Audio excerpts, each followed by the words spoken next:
গণ অভ্যুত্থান পরবর্তী সময় থেকেই কাওয়ালি জলসা ইসলাম প্রিয় তরুণ তরুণীদের মধ্যে ব্যাপক জনপ্রিয়তা লাভ করেছে।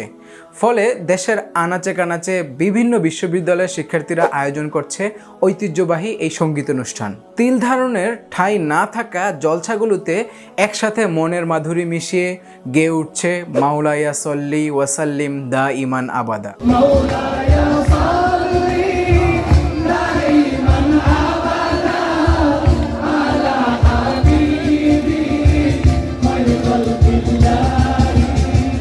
কাওয়ালি সঙ্গীত কিন্তু একসময় বাংলাদেশের মানুষদের মধ্যে অতটা ব্যাপক জনপ্রিয়তা ছিল না, বিশেষ করে তরুণ তরুণীদের মধ্যে অতটা প্রভাব বিস্তার করতে পারে নাই।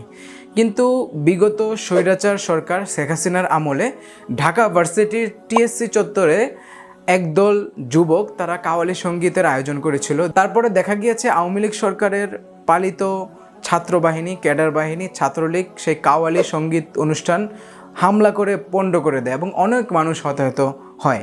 তো এর প্রেক্ষিতে দেখা যাচ্ছে এই নিউজটা মিডিয়াতে ব্যাপকভাবে কভারেজ হয় এবং বাংলাদেশের তরুণ তরুণীদের মধ্যে কিন্তু এই কাওয়ালি সঙ্গীত নিয়ে আগ্রহ দেখা দেয়।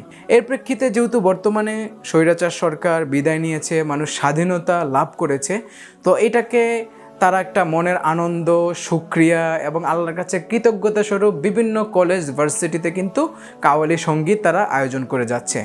কিন্তু যারা ইসলামিস্ট অথবা যারা ইসলামিক বক্তা তারা অনেকেই এটাতে মিশ্র প্রতিক্রিয়া ব্যক্ত করেছে। বিশেষ করে যেহেতু কাওয়ালি সঙ্গীতে এখানে মিউজিক থাকে, এখানে নারী পুরুষের অবাধ বিচরণ থাকে, সব কিছু মিলিয়ে এটাতে কিন্তু নানান ব্যাখ্যা বিশ্লেষণের দাবি রাখে। তো চলুন আজকের ভিডিওতে আমরা জেনে আসি কাওয়ালি সঙ্গীতানুষ্ঠান নিয়ে, এটা কোন জায়গা থেকে আসলো, কিভাবে প্রচলন ঘটলো ইত্যাদি ইত্যাদি নিয়ে। চলুন ভিডিওটি শুরু করা যাক। দক্ষিণ এশিয়ার সুফি ধারার লোকদের মাঝে ব্যাপক প্রচলিত বা তারা ব্যাপকভাবে যেই গানগুলো চর্চিত করে থাকে সেই গানগুলোকে বলা হয়ে থাকে কাওয়ালি। কাওয়ালির প্রথম রচয়িতা জগৎ বিখ্যাত কবি শেখ সাদিকে বলা হয়। পরবর্তীতে ভারতবর্ষে চিস্তি তরিকার অন্যতম সাধক নিজামুদ্দিন আউলিয়ার শিষ্যবৃন্দ এই কাওয়ালিকে শিল্প পর্যায়ে নিয়ে যায় এবং তারা বিভিন্ন রাজা বাদশাদের মঞ্চে বিভিন্ন জায়গায় এই কাওয়ালিকে গেয়ে গিয়ে জনসাধারণের মাঝে ব্যাপকভাবে প্রচলন ঘটায়।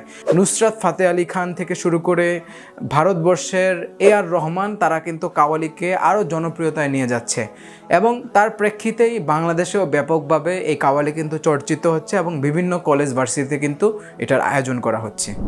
বাংলায় মূলত দরবেশদের হাত ধরেই কাওয়ালি প্রবেশ করে। বিশেষ করে হযরত শাহজালাল শাহপরান ইয়ামেনির হাত ধরে তাদের এলাকা থেকে দেশে বহু সংখ্যক কাওয়ালরা এখানে প্রবেশ করে এবং তারা এই বাংলার যেই নবাব আছে, বাংলার যেই রাজারা আছে, তাদের মঞ্চে তারা কিন্তু এই কাওয়ালি সঙ্গীত গাইতো তাদের দৃষ্টি আকর্ষণ করার জন্য, জনসাধারণের মনোরঞ্জন করার জন্য এবং বিশেষ করে মহান আল্লাহর প্রতি কৃতজ্ঞতা, মহান আল্লাহর প্রতি অনুরক্ত আধ্যাত্মিকতার বহিঃপ্রকাশ করার জন্যও কিন্তু তারা কাওয়ালি গেয়ে থাকতো। যদিও বাংলাদেশে তৎপরবর্তী সময়ে কাওয়ালি অতটা ব্যাপক সংখ্যকভাবে প্রচলিত হয়ে উঠতে পারে নাই, তারপরেও আমির খান মতো কবি, কাজী নজরুল ইসলামের মতো কবি তারা চেষ্টা করে গিয়েছেন কাওয়ালিকে ব্যাপকভাবে মানুষের সামনে আম করার জন্য। হামনাত এবং ইসলামী সঙ্গীতের মতো কাওয়ালিকেও একসময় ইসলামী সঙ্গীত হিসাবে ধরা হতো, কিন্তু কালের পরিক্রমায় কাওয়ালিরও পরিবর্তন ঘটেছে। এই কাওয়ালির সাথে বিভিন্ন বাদ্যযন্ত্র, নারী পুরুষের অবাধ বিচরণ এবং ভাষা প্রয়োগের বিভিন্ন বিষয় কিন্তু সামনে চলে আসছে। এই জন্য ইসলামী স্কলারদের মধ্যে প্রশ্ন জেগেছে, আদৌ এই কাওয়ালি কি জায়েজ কিনা, নাকি এটা থেকে বিরত থাকা আমাদের উত্তম, নাকি এটার আগের রূপে ফিরে যাওয়া আমাদের জন্য যথাযথ উপযুক্ত হবে। 1300 শতাব্দীতে যখন সুফিদের মূল কার্যক্রমের বাইরে কাওয়ালি হয়ে উঠেছিল বিনোদনের মাধ্যম, তখনই সুলতানুল মাশাইখ নামে পরিচিত খাজা নিজামুদ্দিন আউলিয়াকে জিজ্ঞাসা করা হয়েছিল, কাওয়ালি কি শোনা যাবে? উত্তরে তিনি বলেন, কাওয়ালি শর্ত সাপেক্ষে শোনা যাবে। গায়ককে প্রাপ্ত বয়স্ক হতে হবে, শিশু বা মেয়ে হওয়া যাবে না। শ্রোতাকে অবশ্যই আল্লাহ তাআলাকে স্মরণ করার উদ্দেশ্যে শুনতে হবে। গানের শব্দসমূহ অশ্লীল ও হারাম হওয়া যাবে না। কোনো প্রকার বাদ্যযন্ত্র ব্যবহার করা যাবে না।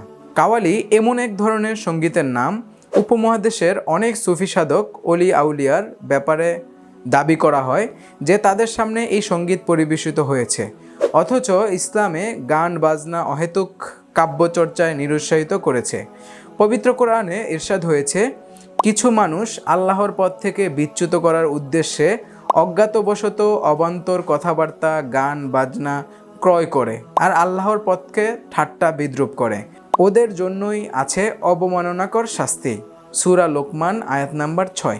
তাই বাংলাদেশের বিশিষ্ট ইসলামী স্কলার আস-সুন্নাহ ফাউন্ডেশনের প্রধান পরিচালক জনাব মাওলানা মুফতি আহমদুল্লাহ সাহেব, উনিও এই কথাই বলেছেন, কাওয়ালি যদি একমাত্র মহান সৃষ্টিকর্তাকে স্মরণ করার উদ্দেশ্যে গাওয়া হয়, এখানে যদি অশ্লীল কোনো শব্দ না থাকে, এখানে যদি মানুষকে আল্লাহর পরিবর্তে অন্যদিকে ধাবিত করা না হয়, তাহলে এটা শোনা যাবে। কিন্তু এটার সাথে যদি গান বাদ্য এবং নারীদের অবাধ বিচরণ মেলামেশা থাকে, তাহলে এটা শোনা যাবে না। এটা হচ্ছে বর্তমানে বহুল প্রচলিত একটি মত এবং অধিকাংশ ওলামায়ে কেরাম এটাই বলে থাকেন। দ্বিতীয় স্বাধীনতার পরবর্তী সময়ে বাংলাদেশের তরুণ তরুণী এবং বাংলাদেশের আপামর জনগণের মধ্যে ইসলাম প্রেমের যেই উদাহরণ দেখা গিয়েছে তা সত্যিই প্রশংসনীয়। বিশেষ করে তারা শহীদদের স্মরণে বিভিন্ন জায়গায় দোয়া মাহফিল, আল্লাহর কাছে রোনাজারি এবং বিভিন্ন জায়গায় স্মৃতিচারণমূলক অনুষ্ঠান করছে। এটা অবশ্যই খুব পজিটিভ দিক। কিন্তু ইসলামিক সংস্কৃতি চর্চার নামে যেই কাওয়ালি সন্ধ্যার আয়োজন করা হচ্ছে, এটা যতই মুখরোচকভাবে আমাদের সামনে প্রদর্শিত করা হোক না কেন, গান বাদ্যর মাধ্যমে যতই পবিত্রতমভাবে স্লোগান দেওয়া হোক না কেন, বাংলাদেশের ইসলামী স্কলাররা এটাকে বৈধ মনে করেন নাই। যদি কাওয়ালি সঙ্গীত তার পূর্বের রূপ, প্রাথমিক যোগ, যারা প্রতিষ্ঠাতা, প্রথম সূচনার লগ্নে যারা গেয়ে গেছে, নিজামুদ্দিন আউলিয়া থেকে শুরু করে শেখ সাদি, আরও যারা কাওয়ালির প্রতিষ্ঠাতা প্রাথমিক যুগে ছিলেন, তারা যে মতামত ব্যক্ত করে গেছেন, সেটার উপরে যদি বাংলাদেশের কাওয়ালি সঙ্গীত অনুষ্ঠানগুলো আয়োজিত হয়, তাহলে এখানে ইসলাম বহির্ভূত কিছু হবে না এবং সবাই এটাকে সাপোর্ট করবে এবং সাংস্কৃতিক অঙ্গনের কাওয়ালির মাধ্যমে যেই বিপ্লব মানুষের কাছে পৌঁছে যাওয়া, এই কাওয়ালির মাধ্যমে কিন্তু সহজেই অর্জিত হবে বলে আমরা মনে করি।